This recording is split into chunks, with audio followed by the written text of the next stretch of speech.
আসসালামু আলাইকুম guys, welcome back to my channel. আজকে আমি করেছি ডিমের দো পেঁয়াজু তরকারিটা। এত মজা হয়েছে আর সবাই এত আনন্দ করে খেয়েছে কি বলবো। আর খুব অল্প সময়ে এই রেসিপিটা করা যায়, একদম কম সময়ে, সময় বেশি লাগে না, কিন্তু ভাতও খাওয়া যায় অনেক মজা করে।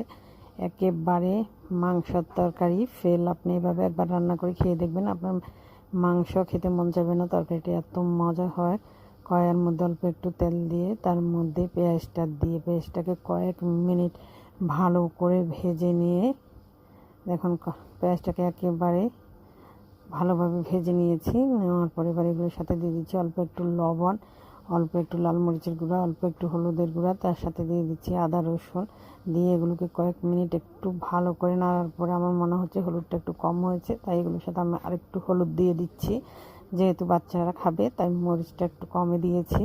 তারপরে দিয়ে দিচ্ছি সাথে 2টা টমেটো দিয়ে এগুলোকে ভালোভাবে ভেজে নিয়েছি কয়েক মিনিট, 5 থেকে 6 মিনিটের মতো ভালোভাবে ভেজে নিয়েছি। নেওয়ার পরে এবার এগুলোর সাথে দিয়ে দিচ্ছি পরিমাণ মতো পানিটা দিয়ে কয়েক মিনিট ভালোভাবে ফোটানোর পরে এবার এগুলোর সাথে আমি দিয়ে দিব একে একে ডিমগুলো। দেখুন যখন একেবারে ভালোভাবে ফুটে উঠেছে, এবার একটা একটা করে আমি এখানে 5টা ডিম দিয়ে দিব।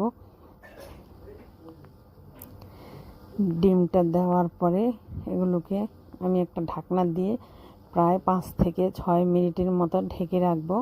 ঢেকে রাখার পরে দেখুন ডিমটা যখন ভেঙে দিয়েছি, কোনো নাড়াচাড়া দেওয়া যাবে না, নাড়াচাড়া দিলে কিন্তু ডিমগুলো ভেঙে যাবে। এভাবে ঢাকনা দিয়ে আমি এগুলোকে 5-6 মিনিট রেখেছি। তারপরে দেখুন একটা ডিমও ভাঙেনি, সবগুলো ডিম মাশাআল্লাহ একদম আস্তে আস্তে। এবার এগুলোকে একটু নাড়াচাড়া করে ঝোলটা আর একটু মাখা মাখা করব। এবার এগুলো নামানোর আগে আমি এগুলোর উপর দিয়ে দিচ্ছি একটু গরম মশলার গুঁড়া। একেবারে মাংসের চেয়ে বেশি মজা খেতে, এত ভালো লেগেছে আর এত সুন্দর মিষ্টি একটা গ্রান বেরোচ্ছে। আজকের মতো এখানেই শেষ। আল্লাহ হাফেজ।